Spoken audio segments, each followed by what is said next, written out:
Samuel, can you tell us a little bit about you? Yes. Well, I'm Samuel. I'm from Libertad, Jose, in Uruguay. So I work at the provinces. I've been an Anglo teacher for 9 years now. And I'm also the director at Anglo Central Libertad. I've been the director for 3 years now. So I work a lot with the Anglo, with Cambridge. We are operations center as well. But today I come here to talk about my experience as a teacher.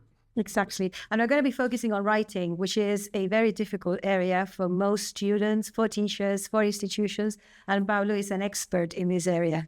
Well, only things. So people say. So people say. So Pablo, why is this skill so important and so difficult? I think of it as challenging more than difficult. Mm-hmm. And I think the challenge is about writing being, number one, the kinds of, some people say the issue with writing is we are not writing as much as we used to.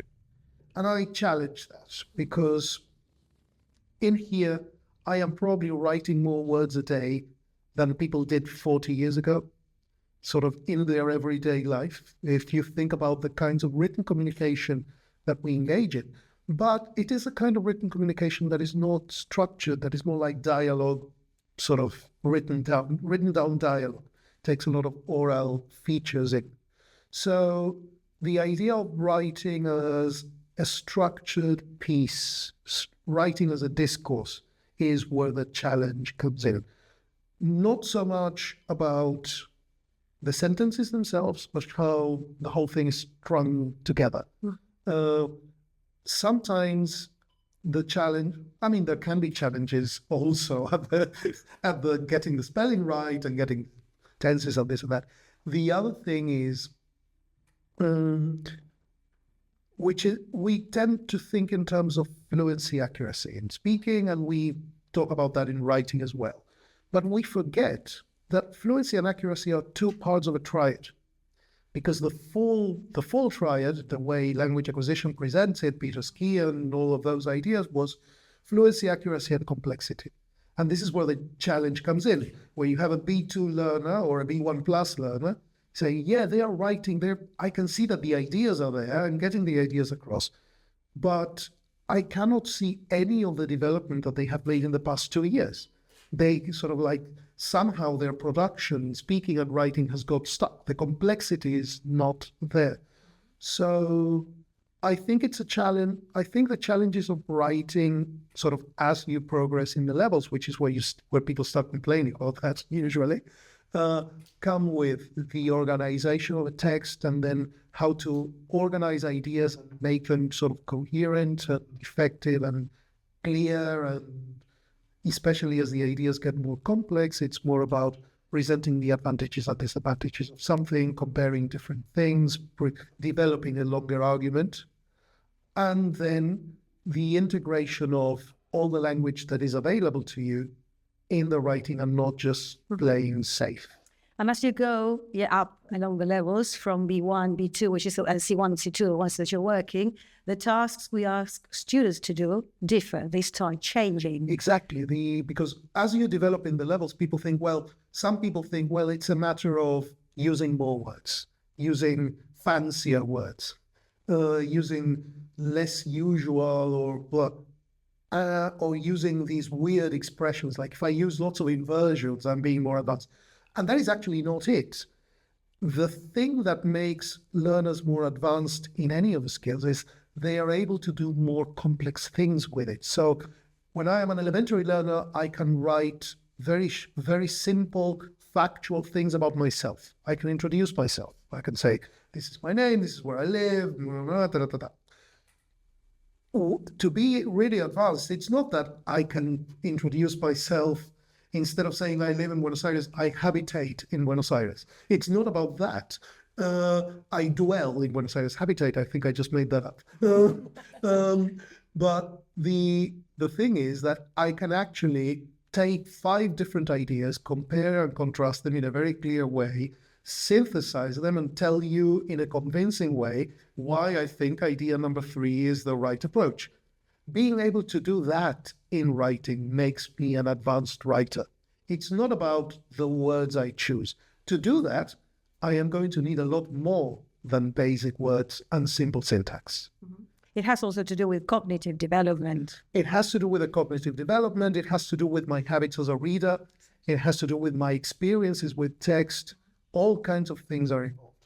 And Samuel, what are you doing, in your case in particular, to help students? Well, connected to what Pablo was saying about helping learners advance to these levels, C1, C2. I mean, they at B2, they write well.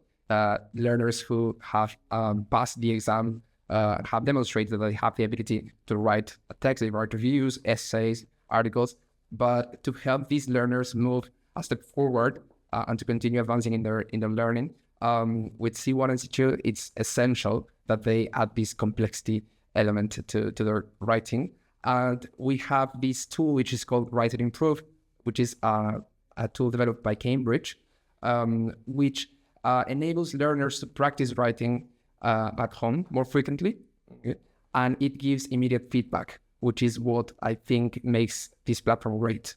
Okay? Because sometimes students see writing as the final product, the finished text.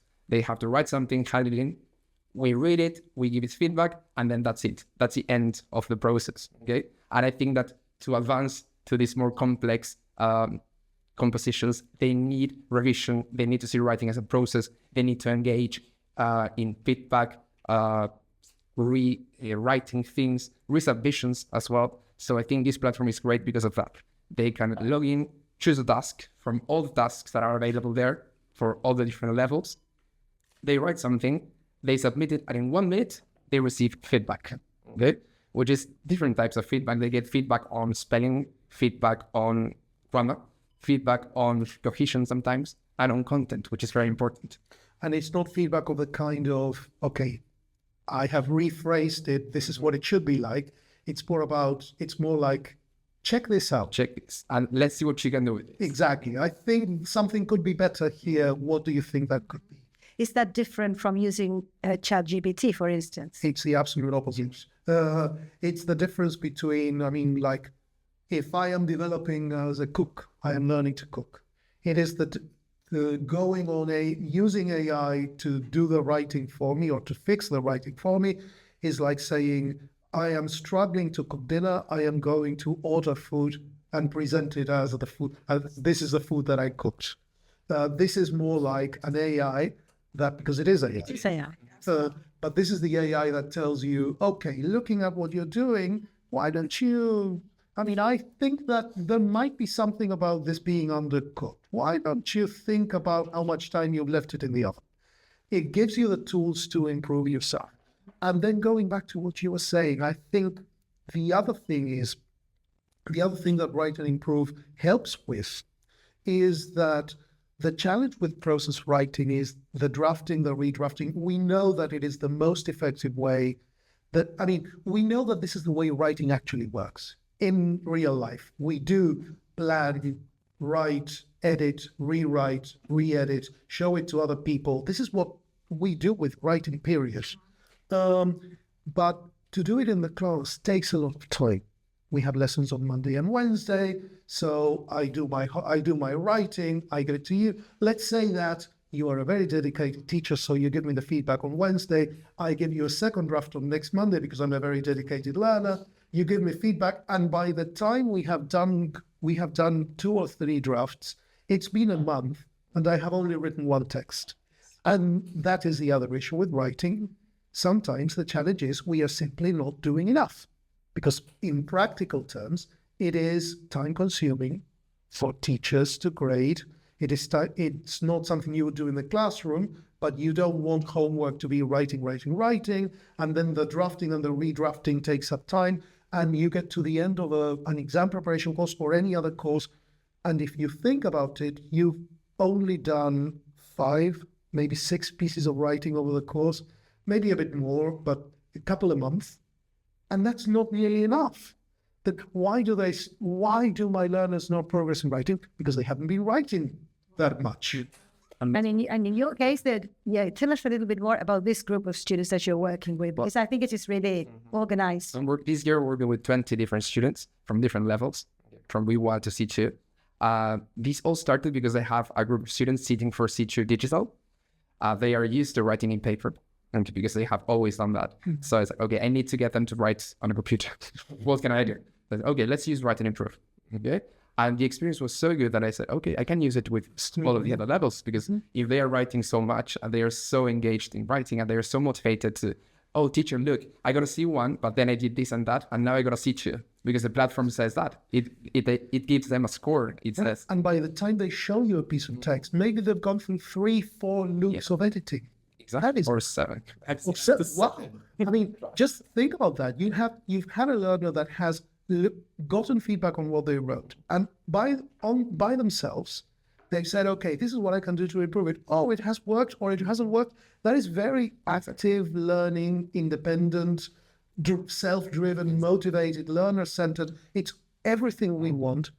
And all the time you've been at home, you, the teacher, you've been at home watching Netflix. Yeah. Well, I can also see what they are doing. If you pay for your subscription on platform, you can see what your students are up to, how many drafts they submitted, the changes they've made, and you can. That is awesome. Yeah, that is another. You can give them feedback. There's a teacher's feedback section, so you can go and write and say, okay, yes, this is C2, this is perfect, but look at the register or be more aware of your audience, because of course it's an AI. It looks at the language is perfect. At C2, they write well. They're expected to, I mean, they have the knowledge to write a composition without mistakes, but sometimes it's not enough. Because we need to take into account that it needs to be complex, that it needs to be precise, flexible, the organization, and that's something that the teacher has to do. The platform cannot do everything. Okay? Human factor there. The human factor. I mean, as a teacher, basically you're getting all the advantages, because you are taking a lot of the donkey work Write and Improve is doing for you. You are getting a lot more drafting and redrafting. You're empowering your learners in the process. And you have a lot of visibility over everything, and you have a lot of tracking, and you can give as feedback, or you can input. You can provide input at any step of the way. It's win for everyone. And it's AI where performance equals learning, because the problem today is that performance does not equal learning when you use ChatGPT and ask just the chat to write your composition. Because this is the empowering use of AI. AI pointing you along the way, sort of tell me where I could do better, don't do it for me, is how you learn, because this is actually using AI for strictly speaking, to just provide feedback. If we could get AI to be a feedback provider, a reliable or fairly reliable feedback provider, then this would be enabling. If AI becomes the do this for me, that is when we have issues. Exactly. So we're always looking at learner performance, like what you were saying. Exactly. So it's an excellent tool. It's very motivating. I've seen my pre-first students who are young, 14, 15-year-olds, writing so much. I have never seen anything like it before. I mean, they every task they do in class, for example, we work on the pre-writing, we see the format, an example, strategies, whatever, and then they do it at home. I post it on the platform. I create the task. So when they get home, they know, they just open their computers. They even do it on their phones sometimes. They write in their phones. Just, for me, it's amazing because I could never do that. Can everybody access Write and Improve? Absolutely. You can use Write and Improve. So the kind of things that you said that you do come with the with the class version, which is a paid access. But any learner can go there and use it. What you will miss is the teacher visibility over the different drafts. If you mean to use it as a classroom tool, I would very strongly advise doing it the way you described. But if you're thinking about independent, autonomous practice that learners can do on their own, you can definitely point your learners in the direction of Write and Improve, writeandimprove.com, and then they can just start using it themselves. The other thing is you can write your own tasks when you've got the paid edition. So workbook for each level and add as many tasks as you wish. There's a bank, so you can choose tasks that are already there. You don't have to create all of them. But sometimes when you work with a course booking class and you have a writing task, they have to do because of the syllabus or whatever, you can create it, write it, copy it from the course book onto the platform, and that's great. It's more writing practice, more drafting, lots of engagement from learners, lots of control, less work for you in terms of grading and everything, because you will be looking at a final version, and then you can focus on process, not product as a teacher. it's all, the question is why wouldn't anybody do that? And I think the other point yet to make is that Cambridge is using artificial intelligence, but with the human in the loop, and making sure that you're focusing on learning, not just this performance that you don't know where it's coming from. Everything that we do in Cambridge with AI, and we are very careful and meticulous, and sort of we do a lot of reflection over that, and we look at our own practices. Everything that we do with AI is about enabling the things that we know already work. It's not about replacing things just because you can. Thank you very much. Of course. Goodbye. Bye, everybody.